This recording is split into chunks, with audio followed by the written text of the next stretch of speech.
இப்போ நீங்கள் நியூஸில் பார்க்குற அந்த ஈரான் அமெரிக்க பதட்டம், அங்கே நடக்கிற வான்வழி தாக்குதல்கள், இதெல்லாம் ஏதோ ஒரு மூலையில் நடக்கிற சாதாரணமான சண்டைன்னு நினச்சிடாதீங்க. இது ஒரு பெரிய வெடிப்போட ஆரம்பம். ஒரு நிமிஷம் யோசிச்சு பாருங்க. உலகத்தோட டீச்சர்னு சொல்லப்படுகின்ற அமெரிக்கா இப்போ ஈரான் கூட நேரடியாக முட்டிக்கிற நிலைமையில இருக்கு. அதாவது நேரடியாக மோதலை ஆரம்பிச்சிருக்கிறார்கள். ஆனால் முன்னாடி மாதிரி அமெரிக்காவால் ஈஸியாக ஒரு முடிவுக்கு வர முடியலை. ஏனெண்டா அந்த டீச்சர் இப்போ டயர்ட் ஆகிட்டார்கள். கிளாஸ் ரூமில் டீச்சர் இருக்கும்போதே ஒரு பையன், அதாவது ஈரான், அமெரிக்கா இருக்கும்போதே ஈரான் எதிர்த்து நிற்கிறார்கள், அமெரிக்காவையே எதிர்த்து நிற்கிறார்கள், அமெரிக்காவையே எதிர்த்து அடிக்க ஆரம்பிச்சிருக்காங்க. இப்படி பதிலுக்கு பதில் அடிக்க ஆரம்பிச்சிருக்காங்கன்னா அந்த டீச்சரோட பவர் குறையுதுன்னு தான் அர்த்தம். அதே மாதிரி தான் இப்போ ஈரான் பதிலடி கொடுக்குறதால அமெரிக்காவோட பவர் இங்கே குறைய ஆரம்பிச்சிருக்கு. இந்த ஈரான் அமெரிக்கா போர் ஒருவேளை பெருசானால் அது வெறும் 2 நாட்டுக்கான சண்டையாக மட்டும் இருக்காது, அது உலகத்தோட மொத்த சிஸ்டத்தையே மாற்ற போகுது. இதை நீங்கள் ஈஸியாக புரிஞ்சு விடுறதுக்காண்டி சிம்பிளாக நான் ஒரு உதாரணத்தோடு சொல்கிறேன். நாம் இப்போ ஒரு பெரிய மியூசிக் ஷேர் ஆட்டத்தோட நடுவில் இருக்கேன். மியூசிக் நின்றுடுச்சு, ஆனால் யாருக்கும் அந்த சீட் கிடைக்கல. ஏனெண்டா எல்லாருமே இப்போ அந்த சீட்டுக்காண்டி அடித்து கொண்டு இருக்காங்க. அடுத்த 10-20 வருஷத்தில் உங்கள் கண்ணு முன்னாடி என்ன நடக்க போகுது?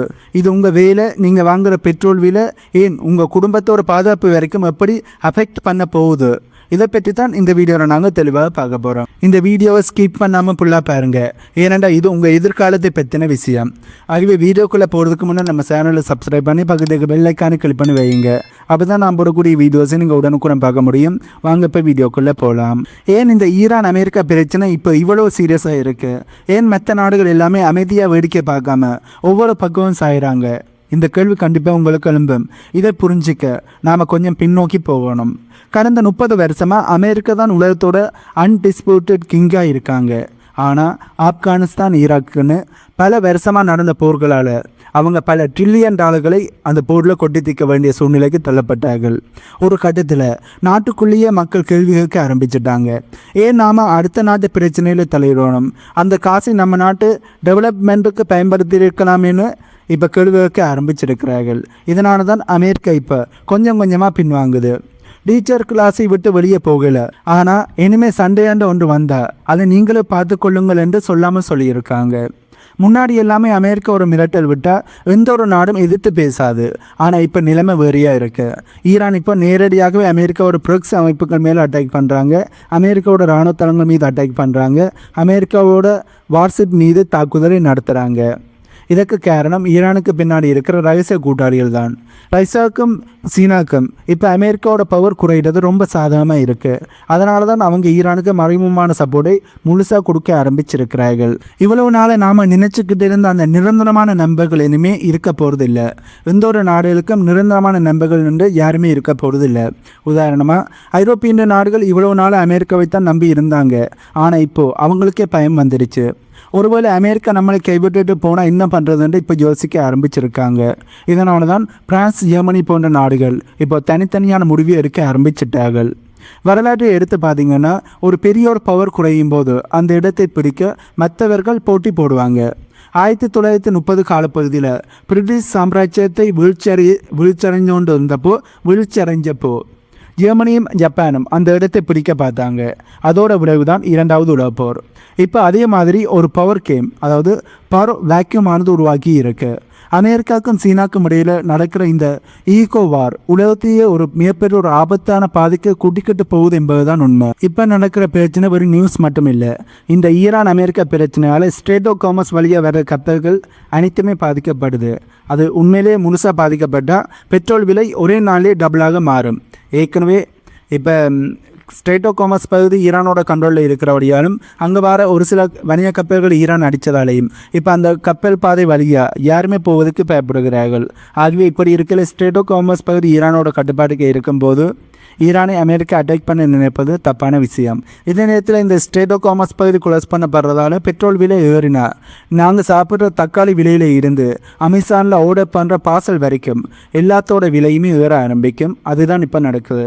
நாம் இப்போ ஒரு குளோபல் வில்லேஜில் இருக்கோம். அங்கே நடக்கிற ஒரு சின்ன தீப்பொறி இங்கே நம்ம அடிப்படையிலேயே எதிரொலிக்கும். அதனால தான் சொல்கிறேன், இந்த மாற்றத்தை நாம் சாதாரணமாக பார்க்க முடியாது. இது ஒரு புது சகாப்தத்தோட ஆரம்பம். பழைய ரோல்ஸ் புதைக்கப்பட்டு தூக்கி போடப்பட்டு இனிமேல் எல்லாமே புதுசாக தான் இருக்க போகுது.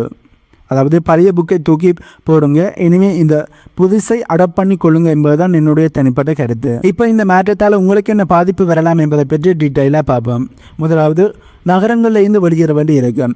இவ்வளவு நாள் சிட்டி தான் கெத்துன்னு ஓடின நபர்கள், ஆனால் உலக வர்த்தகம் பாதிக்கப்படும் போது சிட்டியில் சாப்பாடு விலை தாறுமாற ஏறும், பெட்ரோல் தட்டுப்பாடு வரும். அப்போ மக்கள் பாதுகாப்புக்காகவும் சாப்பாட்டுக்காண்டியும் திரும்பவும் கிராமங்களை நோக்கித்தான் போவாங்க. அங்கே சொந்தமாக ஏதாச்சும் உற்பத்தி பண்ணுறது தான் புத்திசாலித்தனம் என்பதை வெகுள் உணர்வார்கள். இரண்டாவது, திடீர் கூட்டணிகள். நீங்கள் நம்பவே முடியாத சில நாடுகள் ஒன்றா சேருவாங்க. ரஷ்யா ஜெர்மனி கை குலுக்கிக்கலாம். ஏன், இந்த ஈரான் அமெரிக்க போர் முடிவுக்கு வரும்போது இஸ்ரேலும் ஈரானும் கூட ரகசியமாக ஒப்பந்தம் போட்டிருக்கக்கூடிய வாய்ப்புகள் கூட இருக்குது. ஏனென்னா மற்ற நாடுகள் சப்போர்ட் இல்லாதப்போ அவங்க தப்பிச்சிருக்கணும். பட் ஈரானும் இஸ்ரேலும் நம்பிக்கையாக மாறுவார்களா, பேச்சுவார்த்தை நடத்துவார்களான்னு பார்த்தா அது ஒரு சந்தேகம். அது நடக்கக்கூடிய வாய்ப்புகள் இல்லை என்பதுதான் என்னுடைய தனிப்பட்ட கருத்து. மூணாவது, வளங்களுக்கான யுத்தம். இனிமேல் சண்டை நிலத்துக்காக மட்டும் வராது, தண்ணி, உணவு, எரிபொருள் இதுக்காகத்தான் வரும். மிடில் ஈஸ்டில் இப்போ நடக்கிற பிரச்சனையே அதுதான். அங்கே இருந்து லட்சக்கணக்கான மக்கள் உயிருக்கு பயந்து ஐரோப்பாவுக்கு மற்ற நாடுகளுக்கும் ஓடுவாங்க. இதோட பெரிய சமூக மாற்றத்தை தான் உண்டாக போகுது. இவ்வளவு நேரம் உலகமே தலைகீழாக மாறப்போகுது என்பதை பேசணும். இப்போ உங்கள் மனசில் ஒரு கேள்வியோடும், இதெல்லாம் நடக்கும்போது நான் என்ன பண்ணுறது, என் குடும்பத்தை எப்படி காப்பாற்றுறது, எந்த நாடு பாதுகாப்பாக இருக்கும் என்ற கேள்வி உங்களுக்கு நம்ப. இதற்கான பதில்களை பார்க்கலாம். இந்த மொத்த குழப்பத்திலேயும் அமெரிக்கா தான் ஓரளவு தப்பிக்க மட்டும் நிபுணர்கள் சொல்கிறார்கள். அதுக்கு காரணம் அங்கே இராணுவம் மட்டும் இல்லை, அவங்களோட ஜியோகிராஃபி. அவங்களை சுற்றி 2 பெரிய கடல் இருக்குது, யாராலையும் ஈஸியாக உள்ளே வர முடியாது. ஆனால் அமெரிக்கா இனிமே உலக போலீஸ் வேலையை விட்டுட்டு தனக்குள்ளே மட்டும் கவனம் செலுத்த ஆரம்பிக்கும். அதாவது மற்ற நாடுகள் அடிச்சுக்கிட்டாலும் அமெரிக்கா கண்டுக்காமல் இருப்பாங்க. இது மற்ற நாடுகளுக்கு பெரிய ஒரு ஆபத்து. இன்னும் ஒரு பக்கம் அமெரிக்கா, சீனா மாதிரியான சில நாடுகள் ஏஜியை பயன்படுத்தி மக்களை முழுசாக கட்டுப்படுத்த போகிறாங்க. நீங்கள் எங்கே போகிறீங்க, என்ன பேசுகிறீங்கன்னு எல்லாத்தையும் வாட்ச் பண்ணுவாங்க. ஒரு கட்டத்தில் அரசாங்கம் சொல்கிறதை கேட்டால் தான் உங்களுக்கு சாப்பாடு, இல்லைன்னா சலுகைகளே கிடையாதுங்கிற நிலைமையானது வரும். இது ஏதோ சயின்ஸ் ஃபிக்ஷன் படம் மாதிரி தெரியலாம், ஆனால் இதற்கான வேலைகள் தான் இப்போ ஆரம்பமாகி இருக்கு. இவ்வளோ நேரம் நாம் பெரிய ஒரு பிரச்சனை வரப்போகுது என்பதை பற்றி பார்த்தோம். அந்த பிரச்சனை வரும்போது நாம் என்ன பண்ணலாம் என்ற கேள்வி உங்களுக்கு எழும்பும். நாங்கள் என்ன செய்யணும் என்ற கேள்வியும் உங்களுக்கு எழும்பும். அதுக்கான பதில்களை நான் இப்போ சொல்கிறேன். முதலாவது, ஃப்ளெக்சிபிலிட்டி. நான் இந்த வேலை தான் பார்ப்பேன், இந்த ஊரில் தான் இருப்பேன்னு பிடிவாதமாக இருக்காதீங்க. உலகம் மாறுற வேகத்துக்கு நீங்களும் உங்கள் ஸ்கில்லை மாற்றிக்க ரெடியாக இருங்க. முடிஞ்ச வரைக்கும் ஆன்லைன் ஸ்கில்லை தாண்டி நிச்ச உலகத்தில் கையால் செய்கிற வேலைகளையும், அதாவது விவசாயம், ரிப்பேரிங், பில்டிங், அதனைத்தையுமே கற்று வச்சுக்கொள்ளுங்க. ஏனென்றால் சரியான நேரத்தில் அதுதான் உங்களுக்கு கை கொடுக்கும். இரண்டாவது, கம்யூனிட்டி. உலக அளவில் சிஸ்டம் உடையும் போது உங்களுக்கு கை கொடுக்க போகிறது உங்கள் பக்கத்து வீட்டுக்காரரும் உங்கள் ஊர் மக்களும் தான். ஒரு நல்ல கம்யூனிட்டியை உருவாக்கி கொள்ளுங்க, மற்றவங்களுக்கு உதவி செய்யுங்க.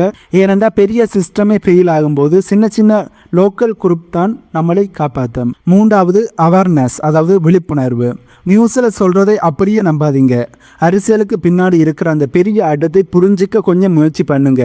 ஏனென்றால் இப்போ நியூஸ் மீடியாக்கள், சோஷியல் மீடியாக்கள் அனைத்துமே ஒரு தனிப்பட்ட நாட்டோட கண்ட்ரோலில் மட்டும்தான் இருக்குது. அது யார் என்பது உங்களுக்கு தெரியும், அதுதான் அமெரிக்கா தங்களுக்கு சாதகமான செய்திகளை பரப்பி தங்களுக்கு சாதகமான ஒரு புறப்பயண்டாகவே பரப்பி கொண்டு இருப்பார்கள்.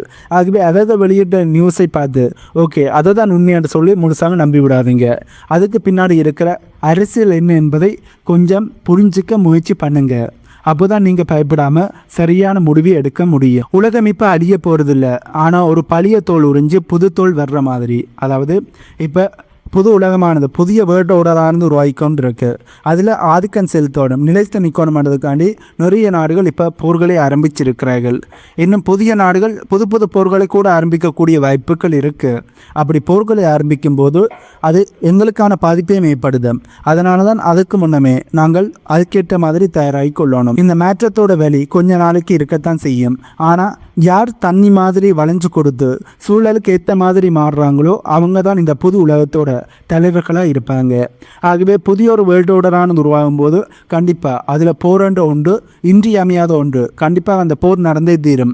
அந்த போரினுடைய முடிவில் தான் புதிய வேர்ல்டு ஆர்டர் உருவாகும். பழைய வேர்ல்டு ஆர்டர் முழுமையாக அளிக்கப்படும். ஆகவே இப்போ இவ்வளோ நாளுமே அமெரிக்கா தலைமையில் இருந்த வேர்ல்டு ஆர்டரானது இப்போ அழியுது. அதனை தக்க வைக்கணும் என்றதுக்காண்டு தான் அமெரிக்கா போர் செய்கிறார்கள். ஆகவே இன்னும் அதிகமான போர் இப்போ நடக்கிற போர்களை தாண்டி இன்னுமே அதிகமான போர்கள் வரக்கூடிய வாய்ப்புகளும் இருக்குது.